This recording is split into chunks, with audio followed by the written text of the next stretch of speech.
mesmo dia da aprovação da renomeação da entidade, os estudantes de Ciências Sociais aprovaram que nós vamos construir uma comissão de memória dos seus. Então, no saguão do prédio, nós temos documentos conseguidos junto ao SNI, com citações a respeito dos seus, dos professores de Ciências Sociais e das atividades da Faculdade de Filosofia, Letras e Ciências. Primeiramente, eu gostaria de agradecer a todos os presentes, os convidados da mesa, pelo Fórum pela Democratização da USP, que está tocando com muito compromisso, com boas perspectivas de vitória, a campanha pela Comissão da Verdade da USP, o Renan Quinalha, nosso colega, também o Carlos Menegoso Virtude, também ex-estudante de Ciências Sociais, que está escrevendo um livro sobre a história dos seus, que foi publicado, o primeiro capítulo introdutório, numa edição especial do Pula, que é o nosso órgão informativo aqui do Centro Acadêmico. E também o Ivan Seixas, do Núcleo de Preservação da Memória Política e da Comissão da Verdade Estadual de São Paulo, que está aqui com a gente. Eu vou passar a palavra para eles. Também queria fazer um agradecimento especial aos familiares da Isis, cumprimentar a presença, que é uma grande honra para nós poder contar com vocês aqui nesse momento, nessa homenagem, nesse momento de encontro dos seus com a sua própria história e com a história do curso de Ciências Sociais. Estão aqui o Dimas Dias de Oliveira e o José Carlos Dias de Oliveira, irmãos da Isis, José Luiz Del Roio, ex-marido da Isis, Azélia Oliveira, Adriana Dias de Oliveira, Cíntia Mendes de Oliveira e o Luan, seu filho, Alexandre Dias de Oliveira, a Marília, André, Alice Ferreira de Carvalho Satim. Gostaria de cumprimentar a presença de todos e agradecer mais uma vez.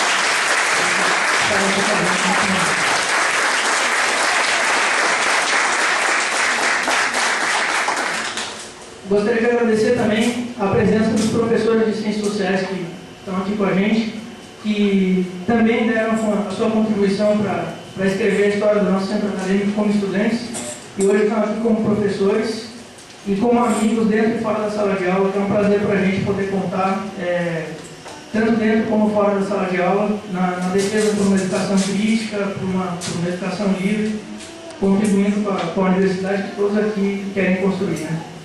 E, por fim, saudar a presença de todos os estudantes aqui presentes, sem os quais não faz sentido o nosso centro acadêmico, que é principalmente um espaço de construção coletiva, de sonhar junto. Então, agradecer especialmente a presença de todos os estudantes aqui presentes, em nome dos seus.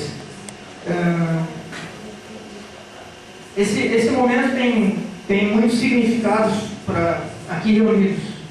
Por isso, nós saudamos uma luta, a participação e a organização dos estudantes do passado, do presente e do futuro e de amanhã, da participação que nós sabemos que virá com as turmas que ainda vão passar por esse prédio e pelo nosso centro acadêmico. Nesse momento, a gente pode se dar a liberdade de usar as palavras que melhor podem caracterizar essa experiência, e nós escolhemos as palavras ousadia e esperança para falar da organização, da juventude, e do movimento. Foi com ousadia e esperança que a juventude certamente deu os exemplos mais bonitos e as contribuições mais bonitas para o desenrolar dos fatos, como esses que nós saudamos aqui nesse momento. E por isso, são essas palavras que vêm à nossa mente nesse momento de fazer essa homenagem à nossa entidade e à história dos que passaram e construíram os seus momentos. E não é num contexto qualquer que nós fazemos essa atividade, é num contexto em que dentro e fora da USP, dentro e fora da universidade, se desenvolve uma luta pela memória, pela verdade e pela justiça.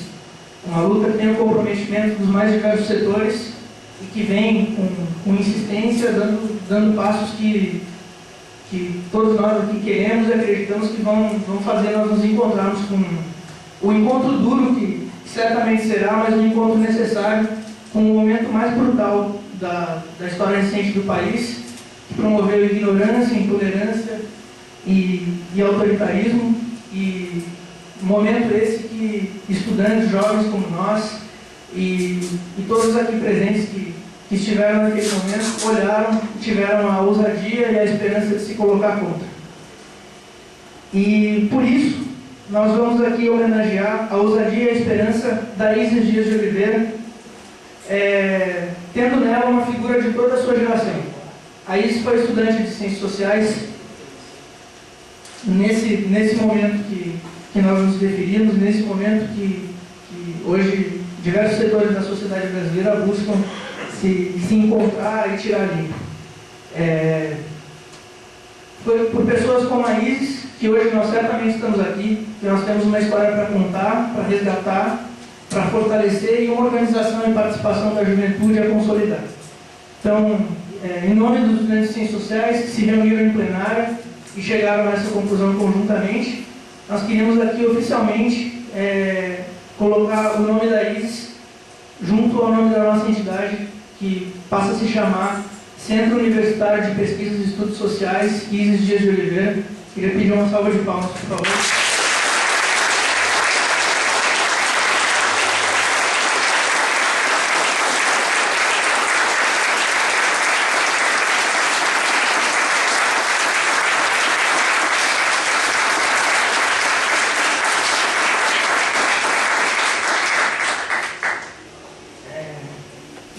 Não é um julgamento, mas as últimas palavras que eu gostaria de falar antes de passar, só frisar que nós seguiremos respeitando a pluralidade, a crítica e a diversidade, seguiremos buscando defender e construir radicalmente a democracia, fazendo da voz da organização e da participação o nosso permanente não à mentira, à violência policial, ao autoritarismo em todos os seus meios, dentro e fora da universidade.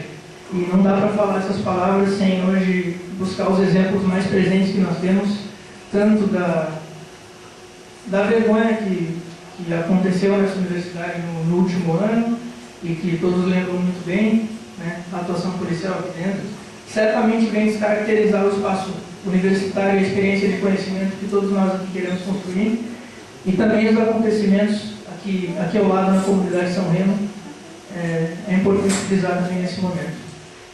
Isso mostra para a gente que ainda é preciso, e nós estamos aqui por ousadia e esperança também. Então, esse evento, ele, acho que justamente pretende dizer que ousadia e esperança nunca são em vão, não foram em vão e não serão em vão.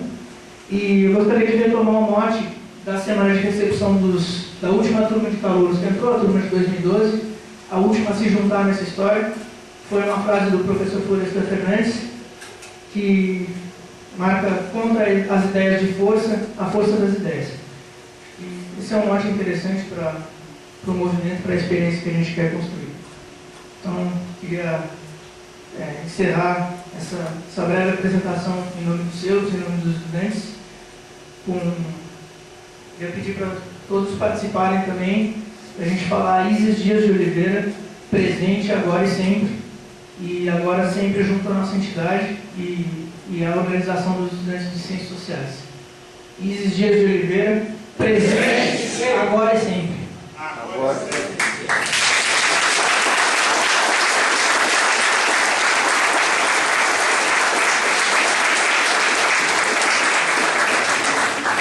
Pessoal, eu vou passar agora a fala para o Carlos Menegoso, Virtude, nosso ex-colega, para contar um pouco para a gente dessa história aqui, dos seus, que está aqui muito antes de todos nós.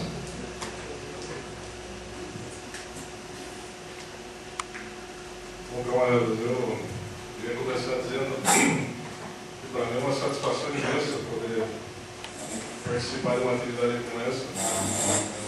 Eu não vou conseguir traduzir aqui para mim essa sensação de satisfação de estar aqui. Os seus, para mim, é um ponto de inflexão relativamente importante na minha trajetória individual, né? Por conta da experiência que eu tive no seus, eu acabei seguindo uma determinada linha na minha carreira, né? Eu acabei me especializando em arquivos da política, e foi um pouco pela experiência que eu tive aqui no seu, de buscar os arquivos e tal.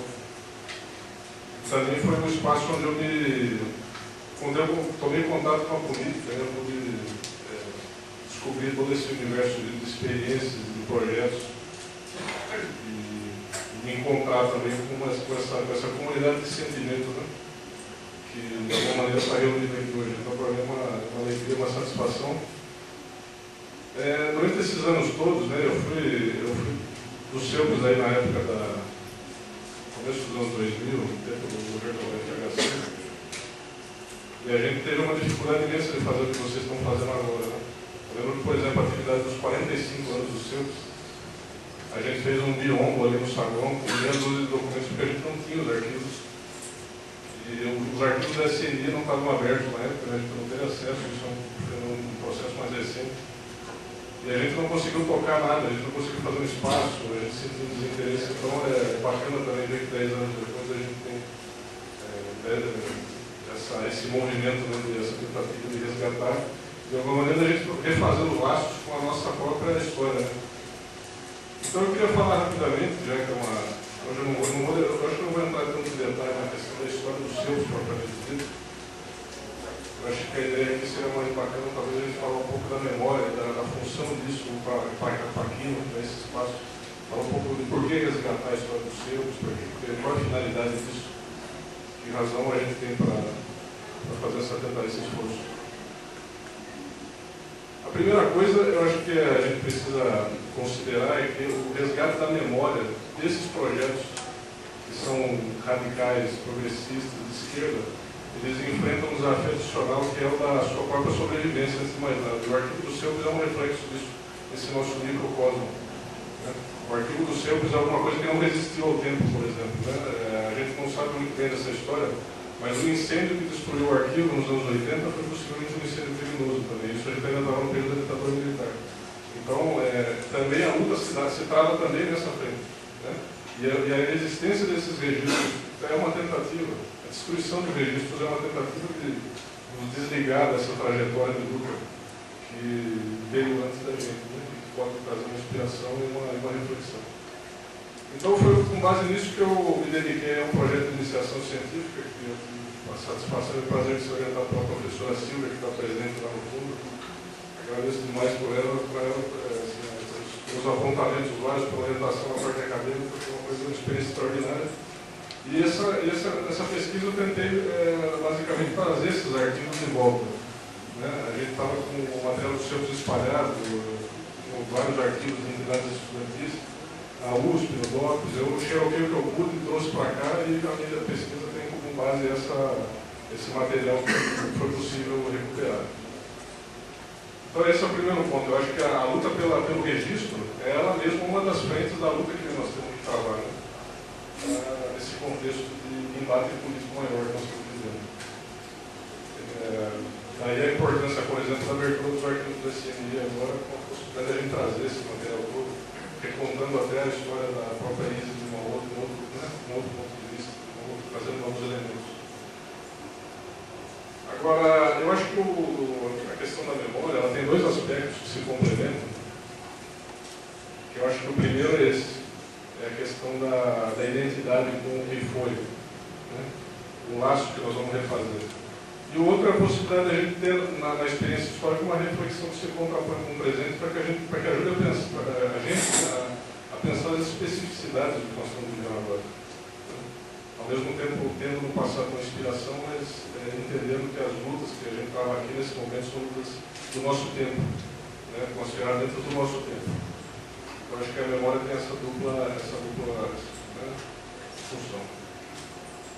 Eu vou começar falando um pouco da segunda, que é que essa reflexão da história dos CEUPs ajuda a gente a pensar o presente. Uma das coisas que foi para mim uma das descobertas pessoais minhas no processo de produção de pesquisa, primeiro é que o nosso centro acadêmico é uma espécie de microcosmo do movimento estudantil em nível nacional, porque o curso de Ciências Sociais tradicionalmente é um espaço privilegiado de recrutamento de militantes para o movimento. Então as disputas nacionais elas se refletem muito imediatamente nesse nosso espaço.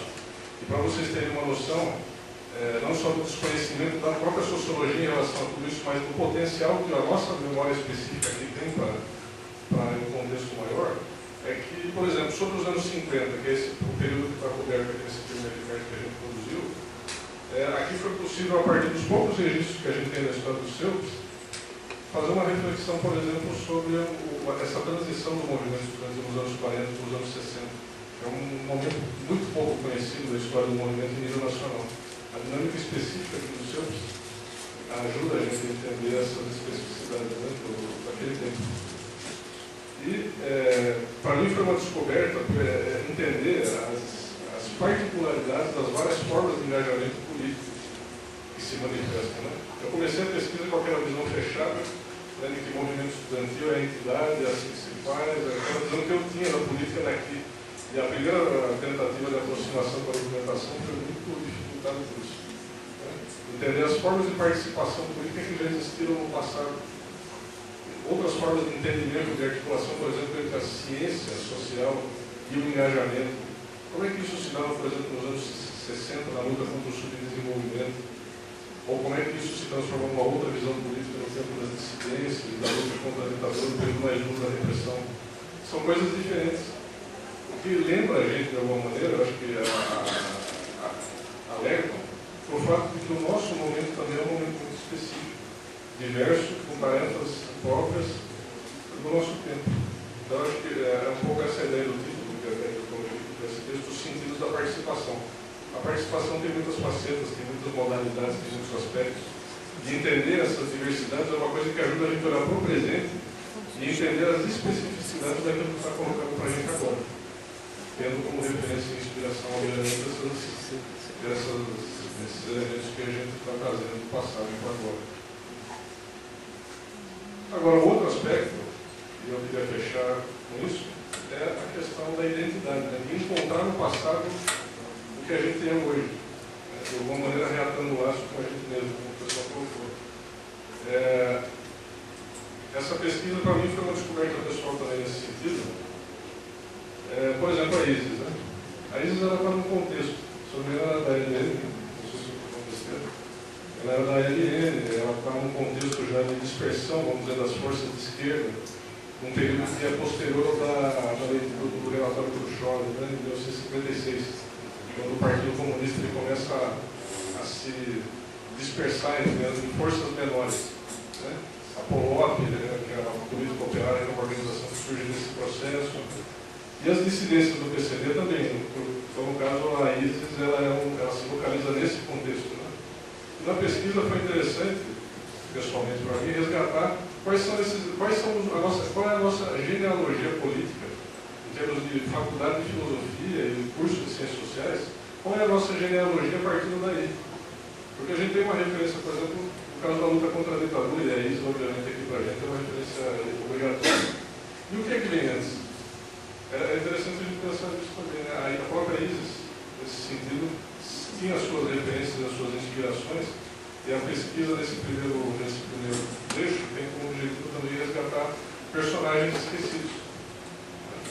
Então, por exemplo, a ISIS, no contexto que ela estava localizada, que é do final dos anos 60, ela foi contemporânea de algumas figuras destacadas hoje da política nacional e tal, né? O Perseu Abramo, o Perseu Abramo é deles, mas os irmãos, né, o Éder Sábio, o Luiz Sábio, o Michel Levy. Então, esses são personagens da política do nosso curso, né, que construíram ali o seu, eles participaram das atividades daqui, e estão no contexto da ISIS. Agora, quem foi a inspiração desses caras? Né? Esses são os personagens, se a ISIS é um personagem esquecido, hoje a gente está trazendo isso de volta, que virá os personagens dos quais ela se inspirou. Então, uma das figuras que se destacou aí no processo, pelo menos em umas referências que eu pude localizar, e eu queria também aproveitar o momento para a gente relembrar essa figura também, é o professor Aziz Simão, que é um personagem extraordinário na história da nossa faculdade. Aluno das primeiras turmas da USP, antes da formação da filosofia, ainda antes dos anos 30, antes de 34, né? Ele era estudante da odontologia. E essa figura é uma figura que, depois de um tempo, veio fazer ciências sociais, se formou em 1950, se tornou professor aqui na faculdade e lecionou durante muitos anos. Esse cara, ele entra na faculdade num contexto onde não se fazia política, praticamente. Ele mesmo conta, ele era uma aberração. Ele era uma personagem assim, isolado, não se via isso por aqui. E ele é um cara que tem referência em quem? Os sindicalistas, os anarquistas. Né?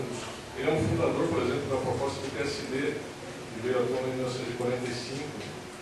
E ele é um cara que acabou fazendo o que nas ciências sociais? Se tornando clássico, sendo um dos primeiros caras a fazer um estudo sério sobre a origem do proletariado paulista, né? Sindicato e Estado. É um trabalho clássico. E esse cara foi uma referência importante aqui na faculdade e que ajudou a construir uma tradição que passa pela ISIS, nos anos 60, com esse embate muito mais duro que a gente viu, e que continua depois. Então, acho que é importante, e aí com isso que eu fecho, a questão da memória é interessante nesse sentido, de recolocar um elo numa genealogia política que passa aqui pela Faculdade de Filosofia, né, e que passa pela gente também. Quer dizer, nós aqui todos somos um pequeno elo dessa grande cadeia que é uma proposta de transformação radical da sociedade, e que faz eco hoje, né, através do que a gente pensa e faz, a partir do que a gente decide fazer com a nossa vida. Né? Eu acho que a referência na Isis é antes dela, e outros personagens como Aziz, são referências indispensáveis que inspiram a gente a continuar construindo essa corrente, né? essa luta, que na verdade, simplificando, é uma luta pela vida, né? Contra uma forma de pensamento atrasado, opressivo. Né?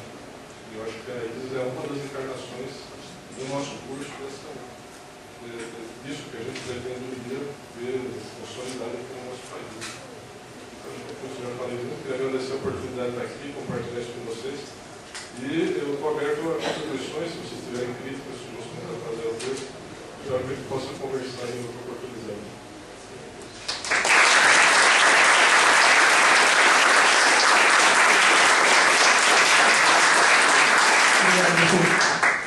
Eu só gostaria de avisar que tem uma série de exemplares ali, próximo à porta, dessa primeira parte. Bom, agora eu gostaria de passar a fala para o Renan, fazer uma fala no Fórum pela Democratização dele. Por favor.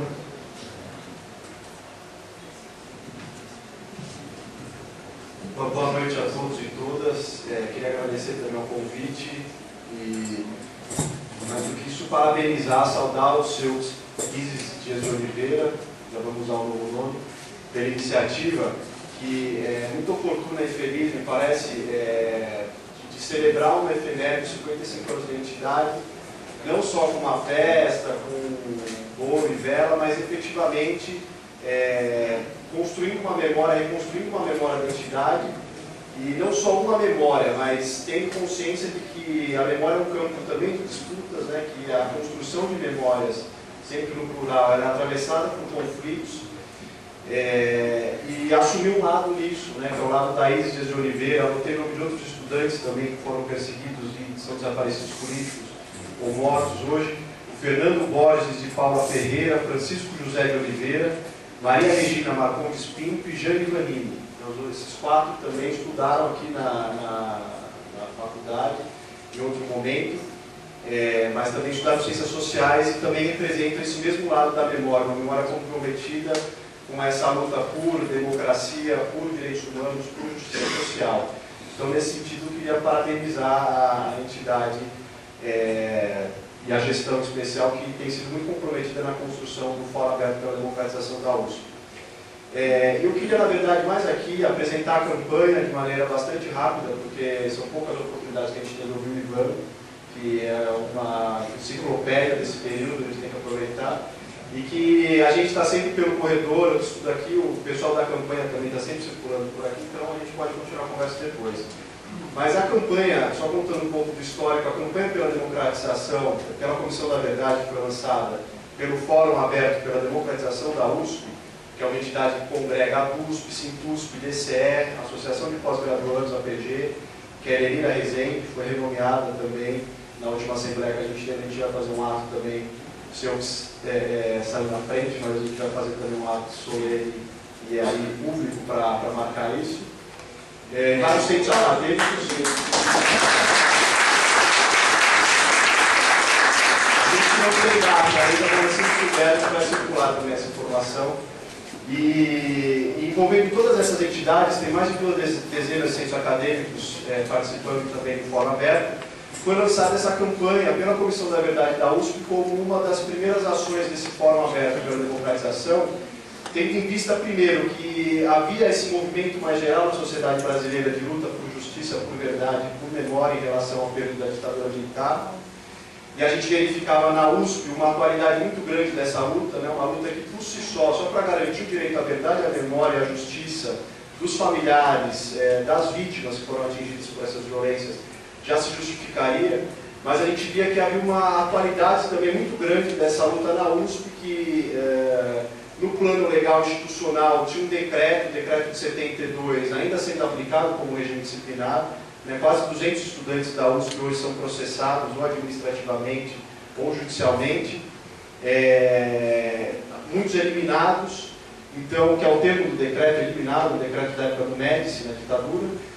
Então a gente via também, não só nesse plano legal institucional, essa continuidade, mas no plano também da cultura política, né? O nosso reitor conseguiria mobilizar esse aparato institucional e para implementar um projeto conservador de universidade, do qual a gente descobre que destoa do projeto de universidade, de sociedade pelo qual a Isis e tantos companheiros e companheiras lutaram.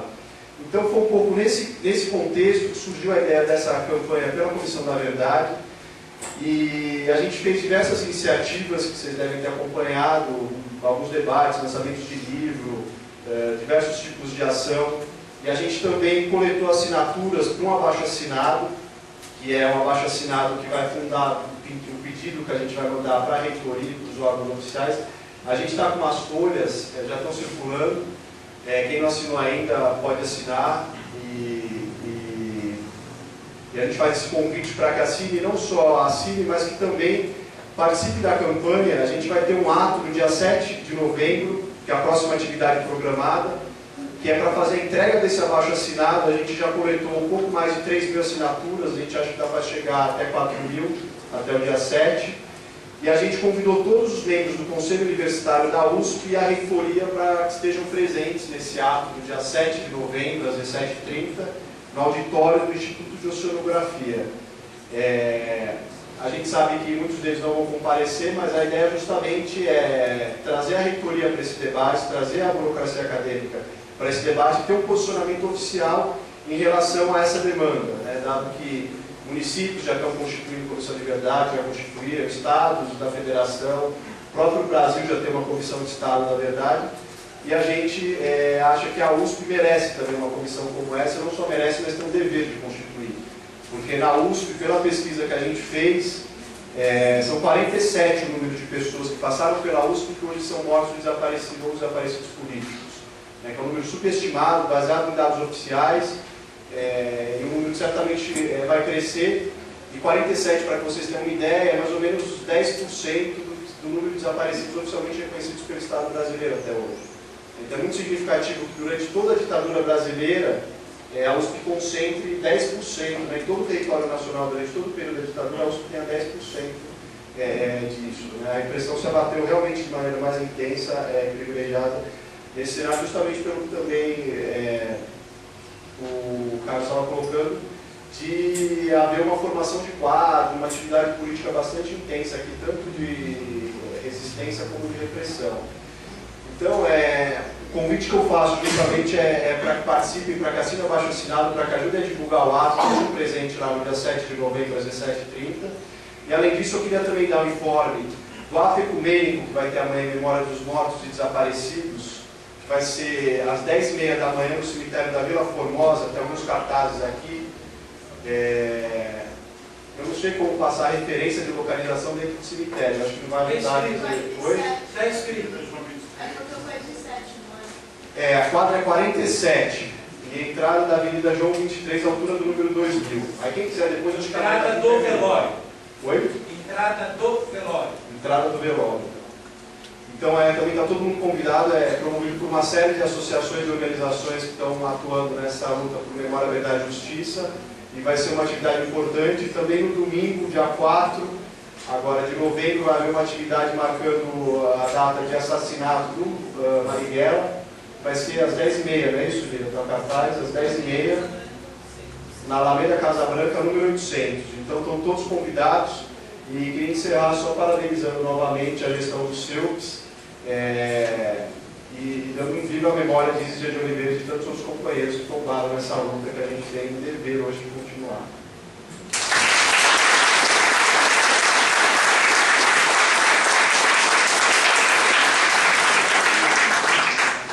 Muito obrigado, Renan. Bom, agora eu vou passar a fala para o Ivan. Ivan, por favor. Dourado, uma responsabilidade. Tinha um apresentador que era um brega, que era finlandesa, ele era um grupo, ele sempre com um microfone dourado e achava o máximo aquela coisa. Mas o Renan fez uma sacanagem comigo, falando que é importantíssimo, que poucas vezes pode ouvir.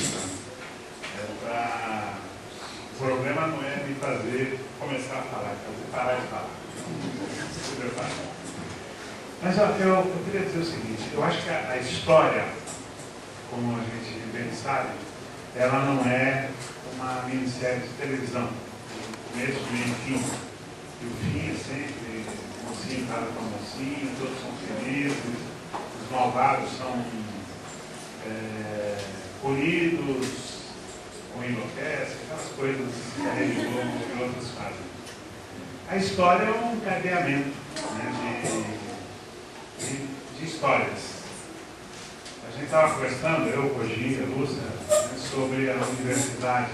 Né, e uma coisa é muito marcante para a gente, na década de 60, os estudantes tinham uma grande batalha, que era o acordo McUSAID, ou McUSAID, se falava, que era um modelo americano sendo implantado aqui, imposto aqui, para transformar a universidade em uma grande escola técnica. Né? E a gente vê hoje isso presente.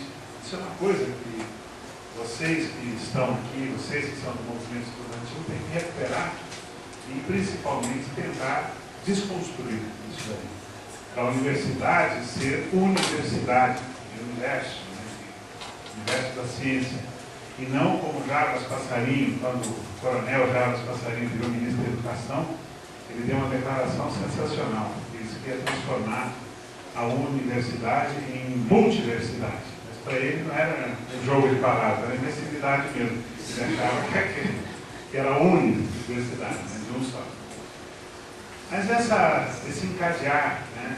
Encadeamento de histórias, fica presente para a gente, e nós que lutamos contra a ditadura, nós não somos passado, nós estamos aqui, nós somos militantes, mas nós somos sucessores dos comunistas do começo do século, dos lutadores pela independência, e nós somos antecessores de vocês.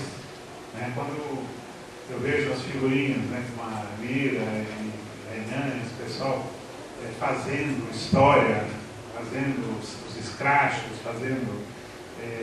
desacatando essa gente canalha, dá um orgulho muito grande, né, porque a história não para, a história não parou e a história não para. Então isso é muito, muito bonito, muito grande.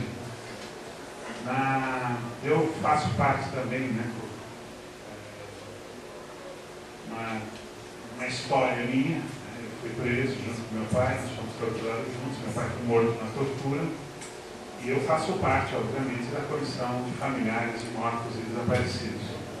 Depois de 6 anos que eu passei em cana, eu saí e me integrei à luta dos familiares de mortos e desaparecidos, para denunciar e exigir a localização dos corpos.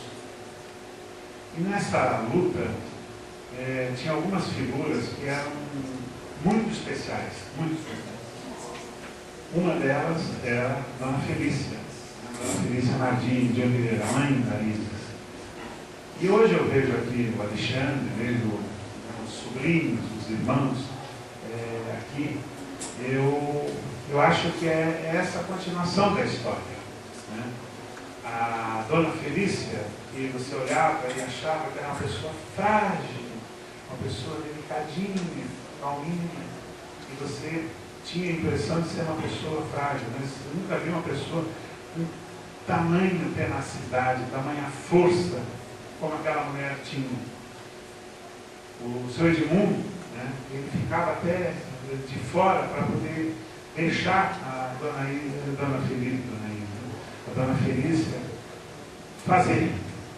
Isso foi sempre uma coisa tão exemplar para nós, né, que nós também, na linha de sucessão, nós éramos os mais jovens, nós éramos sucessores, né, e entrávamos nessa luta. E a dona Felícia era a nossa musa, né, a Augusta Castrano, a dona Eusita Santa Cruz. Essas mulheres, né, elas tinham uma força muito grande, e elas passavam para a gente. Nós que saímos da cadeia, saímos da clandestinidade, alguns do exterior, nós nos espelhávamos naquelas mulheres que iniciaram essa luta.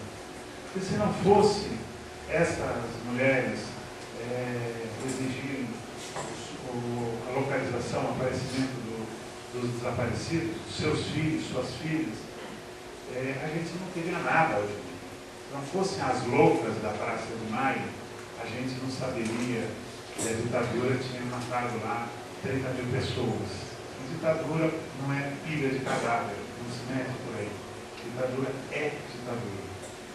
Então, se não fosse essa gente, né, essas figuras fantásticas, a gente não teria dimensão da história.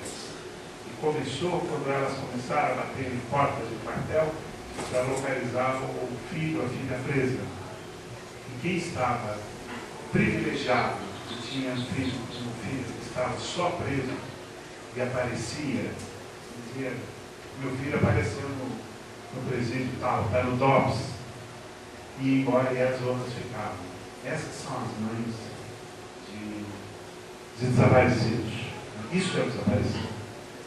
Os outros vão embora para visitar, felizes da vida, porque o filho está preso, a filha está presa.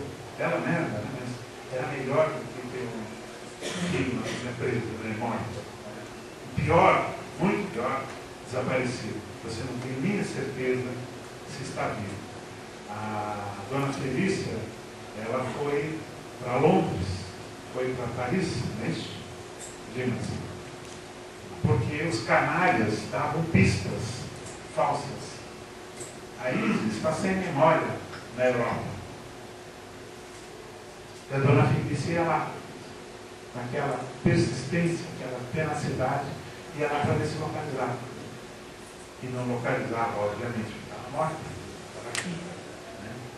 Então, esse tipo de coisa é tão importante que hoje, essa homenagem que está sendo feita, ela é uma homenagem muito maior do que vocês imaginam.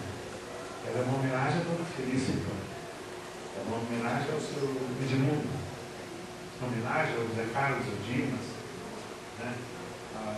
As irmãs, os irmãos, os sobrinhos netos, né? Se já não tem, não sei se já tem, mas vai ter daqui a pouco, que são a continuação disso. Essa homenagem, ela é muito forte, porque a história não é uma minissérie de televisão, como eu falei. Ela não acabou. A memória, ela não é papel de arquivo, ela não é um depoimento. Ela é o resgate que o futuro faz desse passado, que o presente faz do passado, para transformar aquilo, tudo que aconteceu, em algo com sentido. O Renan leu alguns nomes, me bateu um nome aqui, né? A Jane Vanini. Jane Vanini estudou aqui, saiu do país. Mas ela morreu. Ela não morreu no Brasil, ela morreu no Chile. Ela é uma heroína chilena. Nos primeiros dias do golpe, os carabineiros estavam invadindo as favelas, as poblações, e ela disse para os companheiros: fujam, eu seguro o fogo. E ela segurou um combate de meia hora contra os carabineiros e os companheiros fugiram. Esse tipo de resgate, essa memória da gente dizer isso me diz respeito. O acordo Mercosur diz respeito a vocês. A repressão que aconteceu aqui dentro diz respeito a vocês. Se vocês não souberam, em Franca, uma cidade lá de Franca, não lembro agora como é o nome, descobriram dentro de uma fazenda, que era do delegado do DOPS, Tássio Pinheiro Machado. Os operários estavam reformando uma casa lá dessa fazenda, loteada, e descobrem um monte de papéis. Aí um dos operários estudava história, né? O operário estudando história é sempre uma coisa muito interessante. Falou, para. E foi olhar o que era. Eram fichas do DOPS, que o crápula do delegado levou para casa, guardou na fazenda dele.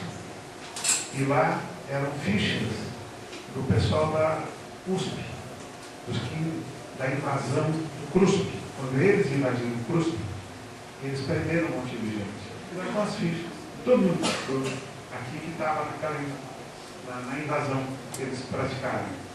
E esse grupo resgata essas fichas, leva para a faculdade de Bebedouro, e hoje eles montaram um grupo de o nome, não lembro agora, que é o Centro de Memória de Preservação da Memória, uma coisa parecida, que eles têm uma ligação muito forte conosco do Núcleo de Preservação da Memória. E eles têm um centro que faz essa memória, recupera essa memória, que não é deles. É a história da fazenda, do delegado, que era do DOPS, que prendeu o pessoal da USP, não era em Bebedouro, não é em Franca. Eles fizeram disso um exemplo para estudar, para dizer isso aqui não pode acontecer. Isso é memória. E essa memória, ela é de todos nós. Eu não estudei na USP, não participei de movimento estudantil em época nenhuma, mas tudo isso me diz respeito, porque é a luta do nosso povo, a luta da humanidade. A Guerra Civil Espanhola, o general, uma frase do general franquista, que no começo, como é que chama? Mola, exatamente. A frase dele exemplifica tudo. Abaixo a inteligência, viva a morte. Essa é a frase que praticamente deflagra, né, que consagra a deflagração da Guerra Civil Espanhola. É a luta, nossa luta, de todos nós, em defesa da humanidade contra a barbárie. E isso daí é o que nos une. E eu acho que esse momento é a consagração da humanidade. Essa figura chamada Isis, que segue o seu caminho e luta, e é presa lá no Rio pela Marinha, morre, desaparece com o corpo, os caras acham que mataram a Isis.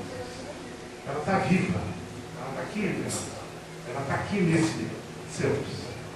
Isso é a forma que você tem de manter viva a história do nosso país. Se a gente não tiver essa clareza de que nós temos um papel a cumprir, não é missão, nessa coisa espírita, que eu sou completamente fora disso, mas é você ter certeza de que essa história nos pertence.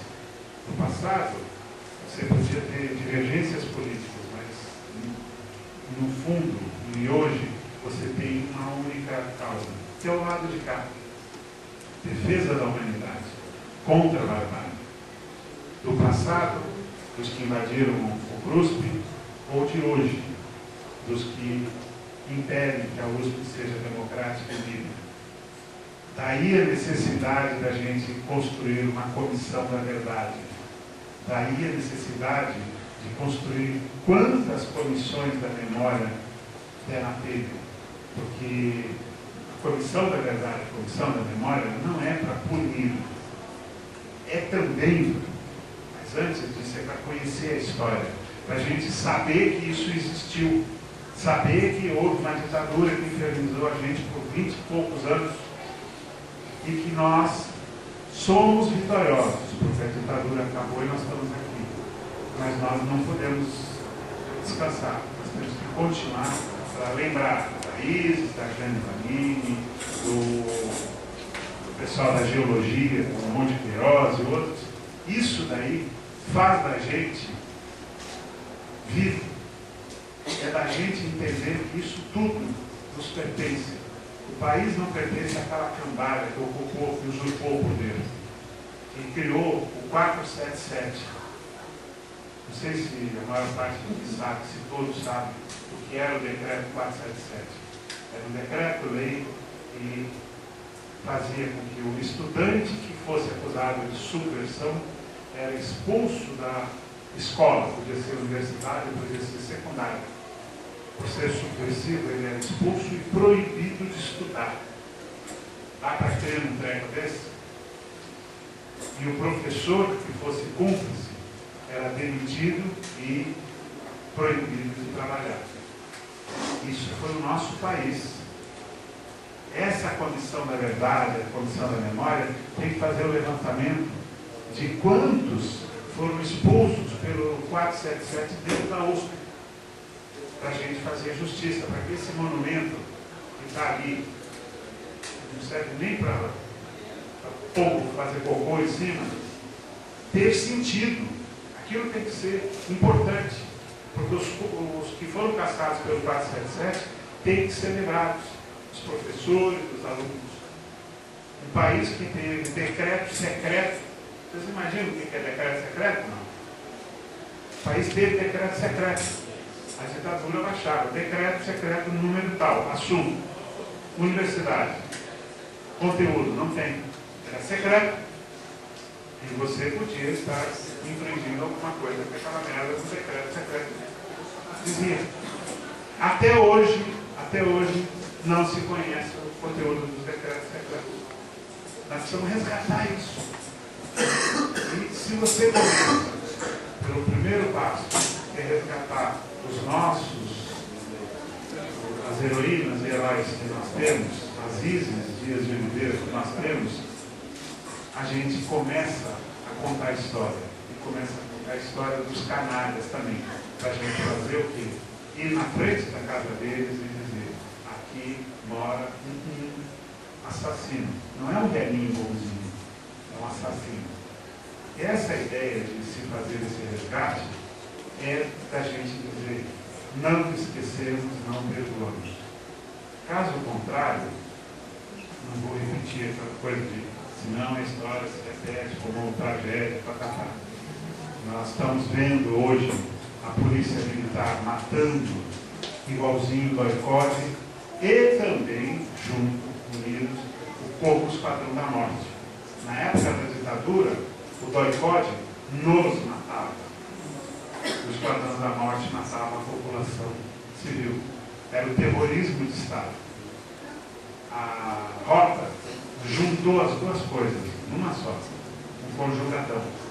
E vai o governador dizer: quem não resistiu está vivo. Ou seja, vamos matar.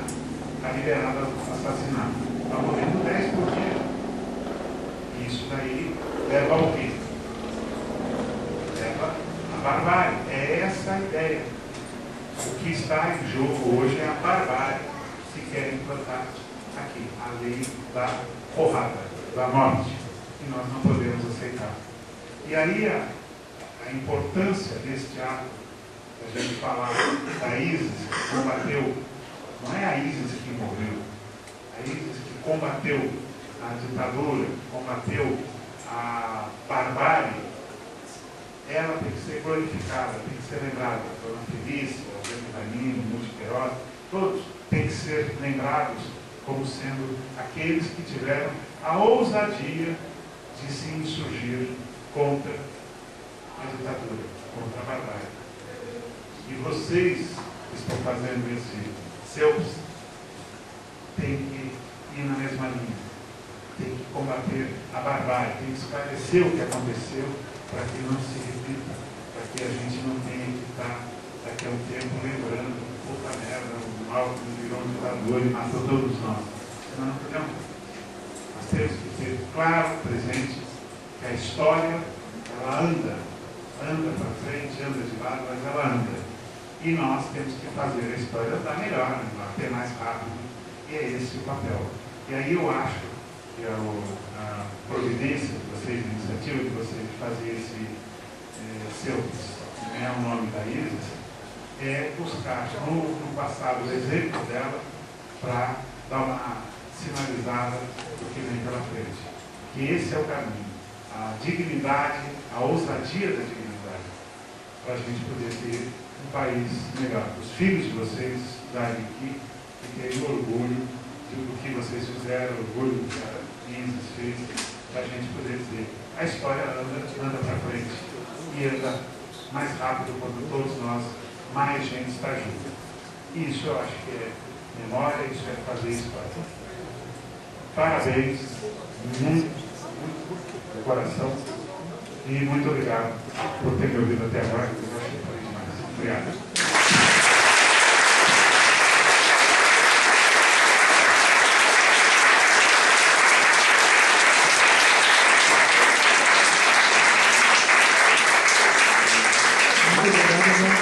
Eu gostaria agora, para nós encerrarmos, eu gostaria de chamar o Dimas Dias de Oliveira e o José Luiz Del Roio para fazer uma saudação para a gente aqui. Mais uma vez, cumprimentar no nome dos dois, todos os familiares aqui presentes, repetir que para a gente é uma honra ter vocês com a gente nesse momento tão importante e agradecer as três falas e a contribuição para o nosso debate.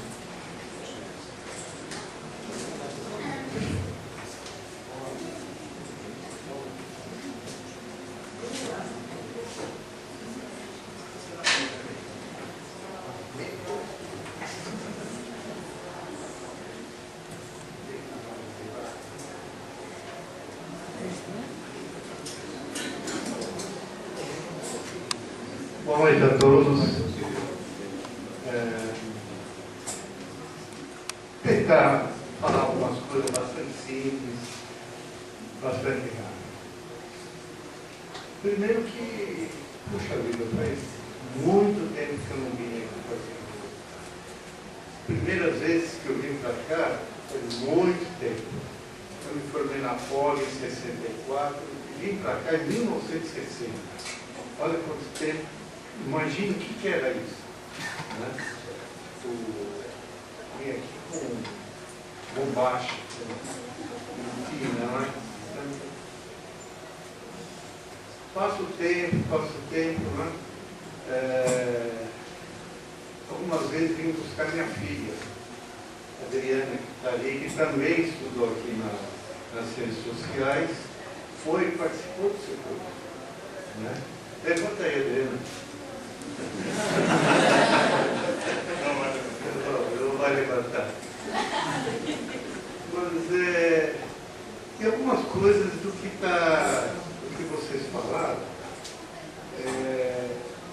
Vamos ver. Primeiro eu queria dizer o seguinte, muito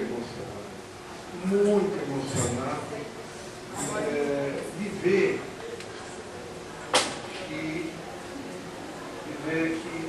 aquele idealismo, né, daquela menina, da Isis, de tanto tempo atrás, ainda de uma certa forma continua com vocês. Isso para mim é a maior homenagem que a Isis poderia ter, que esse idealismo está continuando, está com vocês. Eu vejo tanta moça, meninas aqui, né? A época dela era outra, estava surgindo a pílula, estavam movimentos na França, então a conjuntura era bem diferente. A mulher estava dando, vamos dizer, acho que, não digo os primeiros passos, mas né, de emancipação, né? Era uma época muito diferente. Então, ela foi uma idealista. Né? E vocês estão dando continuidade a isso. Para mim, isso é a coisa mais importante. E, para finalizar, existe uma praça aqui em São Paulo. Essa praça fica em frente à casa onde nós morávamos, onde nós passamos a infância, onde a Isis passou. E lá nessa praça tem o nome da Isis, e Praça Isis Dias Oliveira, fica na Lapa. né? Não muito longe daqui, na Lapa, e lá tem uma frase que, de uma certa forma, vocês estão vendo. É mais ou menos o seguinte: quando eu não puder mais falar, vocês falarão por mim. Né? Então, encerrando, eu agradeço demais a vocês que estão dando continuidade a esse diarismo da minha escola. Obrigado.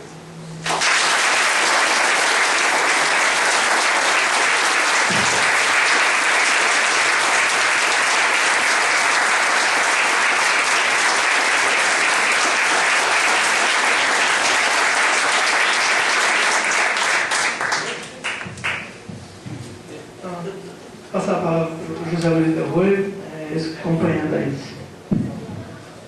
Bem, muito obrigado de verdade a todos, a todas.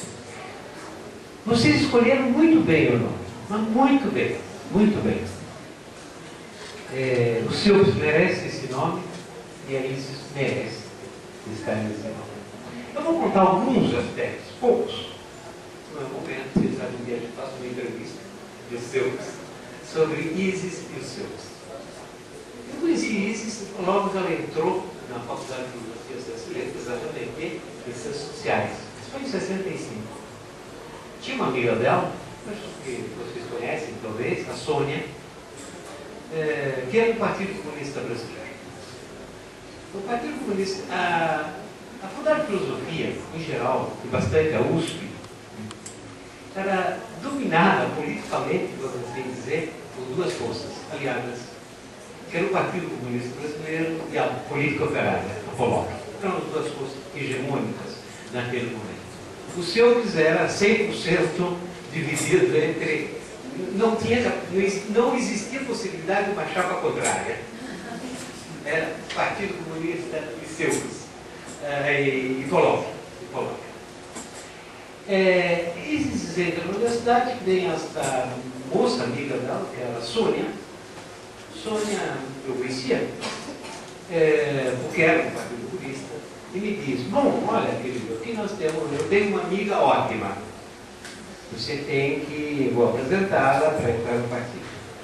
Naquele momento eu era o responsável dos comunistas universitários de todo o estado de São Paulo. O que a gente chamava na época secretário político. Era o secretário político do Partido Comunista do Estado de São Paulo. Ótimo, bem. Conversei com a Isis, conheci ali. Ela disse: eu quero entrar no partido, mas por quê? Naquela época a gente já estava ditadura, a gente já queria perguntar um pouquinho, tal, quem era, o que fez, o que não fez. Mas a Sônia era bem conhecida, então ela foi designada para a subbase. Nós dividimos em base, subbase de ciências sociais. Como um quadro novo, uma pessoa nova, a gente caminhava para a política universitária. O grande combate na época era o CA-ODA, ou seja, eles queriam transformar os centros acadêmicos em diretórios acadêmicos, diretamente controlado do Ministério.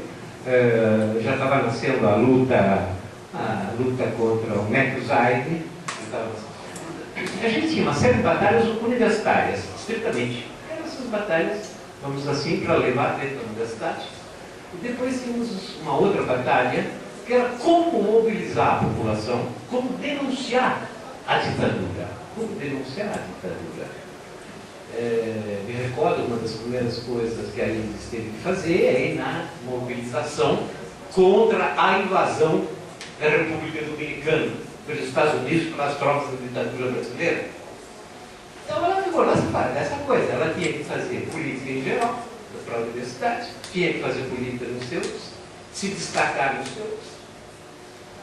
E agora vem um problema para os historiadores que foram estudar a Isis. Um problema sério. A Isis foi para frente, fez a sua política universitária, fez as primeiras manifestações de massa com muita dificuldade. Nós conseguimos que ela fosse uma das delegadas para reformar a UNE. Nós tivemos um congresso em 65, um congresso clandestino, semi-clandestino, vamos assim dizer, porque a UNE tinha sido destruída no 1º de abril de 1964. Nós tínhamos que refazer a UNE, com todas as brigas possíveis e imaginárias entre a P e DC. Mas foi tudo certinho. Isis foi delegado para esse congresso. Mas aí nós discutimos a questão Isis. A Isis estava se revelando uma militante boa demais, excelente militante, capaz, competente, segura. E, ao mesmo tempo que tinha essa política no Estado, mobilização de massa, etc., tinha outro problema. Era uma grande discussão dentro do Partido Comunista, que queria recriar a sua estrutura clandestina, que tinha sido muito mobiliada. Estrutura clandestina significa aparelhos, significa, sobretudo, imprensa, aparatos de imprensa clandestinos, contatos internacionais. E ainda, a coisa mais complicada, dentro desse debate do PCB, existia toda uma facção, toda uma parte, que depois seria Carlos Marighella, depois seria Câmara Ferreira e Apolônio, etc., que puxavam que não podia ter uma saída, que aquela ditadura ia radicalizar e tinha que ter, não se antevia uma saída pacífica para aquele quadro. Certo ou não que foi? Aí se discutiu que Isis era muito boa para ser uma militante universitária. Então ela foi comunicar que ela não faria mais política universitária. Ela se retiraria, seria desconhecida, porque ela tinha que, agora vivendo legalmente, todo trabalhando, ela tinha que ir para parar do universidade. E assim ela fez, já em 66. Ela foi trabalhar, ela é uma das 4, 5 pessoas que conheciam as gráficas do Partido Comunista, onde estavam, as 5, era uma das pouquíssimas que conhecia os contatos internacionais mais pesados do partido. Era aquela que queria buscar o Polônio Carvalho, justamente, sei lá, era aquela que encontrava Marighella, muito mais do que a Câmara Ferreira, porque quando se deslocava pessoas, ela sabia onde estavam os aparelhos mais seguros. Então, para o historiador, o seu é difícil. Mas por quê? Onde que está Isis? Por que ela não foi lutar para ser presidente, vice-presidente? Por que ela não falava em assembleia? Por isso. Então, quando vocês escolhem um nome que não é conhecida, que ela é pouco conhecida. Ela era pouco conhecida, sim, mas ela devia ser pouco conhecida. Ela tinha que ser pouco conhecida. Era uma tarefa que ela cumpriu sempre exemplarmente, ao ponto tal de ser pessoa absolutamente segura para, agora na época, né? Estou dizendo, dos velhos. Era uma pessoa absolutamente segura para os velhos. Uma coisa, você sabe, Ivan, você estuda tudo, que a ele viveu, inclusive, infelizmente ele não só estudou, ficou só um estudioso, infelizmente o companheiro, né, é uma vítima extrema da ditadura. É uma coisa bárbara. A gente sempre agradece o Ivan, o esforço, ele falou de Dona Feliz, ele falou de outras mães, é justo, falou coisa sacrossanta. Ivan, com muito generosidade, ele mais ou menos fez a mesma coisa, faz a mesma coisa. Em outro momento, ele também é um herói dessa, não pelo sofrimento somente que viveu, mas um herói na luta também pela memória, um grande companheiro. Mas eu não conhecia, ele era muito jovem, era aquele engraçado que eu conto. Eu vou lhe fazer uma pergunta, uma afirmação estranha. Você sabia que a Helene, na sua organograma inicial ainda, ninguém sabia, tinha um setor chamado setor estratégico? Eu vou te dar um mapa, que está na mão da polícia, que eu tenho, que tem um setor estratégico. Tem GTA, tem tudo isso, era militares armados e tal. Ninguém nunca ouviu falar desse grupo estratégico. Era um grupo considerado de máxima confiança, absoluta confiança da direção da Helene, que era só, naquele momento, não adianta, era a Marighella e todo. Bem, aí isso era do grupo estratégico. Era o grupo mais o que eu posso dizer? Reunião mais fechado. Depois, a vida não quis assim, a organização sofreu esfacelamento, não se cumpriu isso. Não se cumpriu, isso é provado, mas aí já é uma outra situação, uma outra desgraça. Digo isso, acho que eu vou parar aqui, porque não vou ficar contando mais, mas o que eu já contei de ISIS pode provar, para provar que vocês escolheram bem. Vocês escolheram bem. Difícil escolher um nome de uma militante revolucionária, comunista, como ela gostava de dizer que era. Não público, para mim dizer, mas vocês escolheram um excelente. Eu acho que ISIS, seguramente, é um nome que vai exigir muito de vocês. Não é um nome para ficar aí na placa ficando bonitinho. É um nome que existe. Existe. Então, cuidado. Vocês escolheram bem, mas cuidado. Tem que ser capaz de honrar o nome que vocês escolheram. Viva ISIS!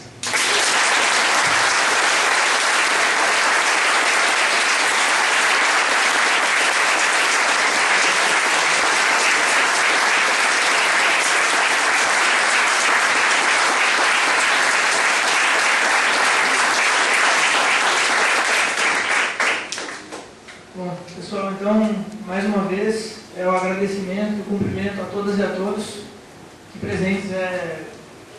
Certamente é um momento muito especial e cheio de significado, cheio de significados para todos que estão aqui e significados que vão se manter. E, em nome dos estudantes, a gente espera honrar esse nome, sim, na luta por uma universidade mais democrática, na luta contra a barbárie, por uma sociedade mais justa.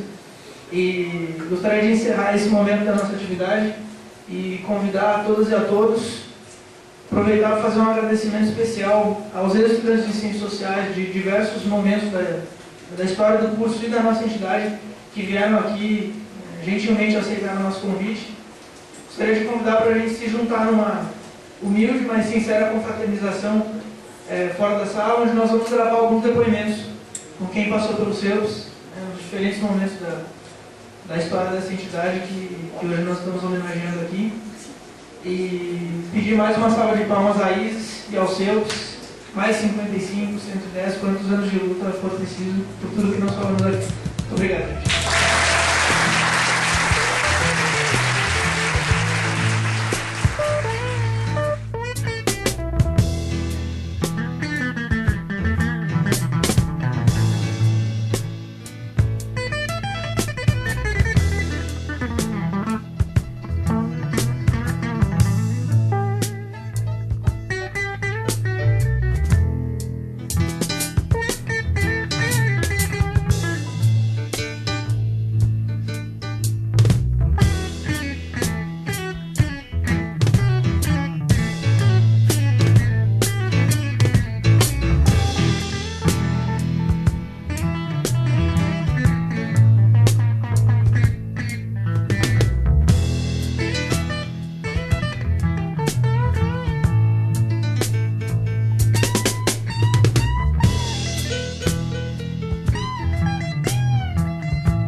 Consciência para ter coragem. Quem tem a força de saber que existe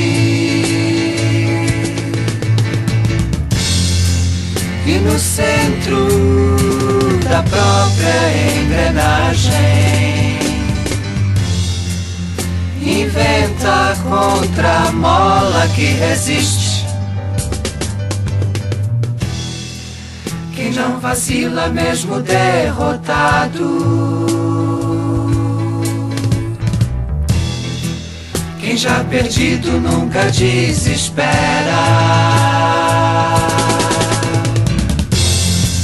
e envolto em tempestade decepado,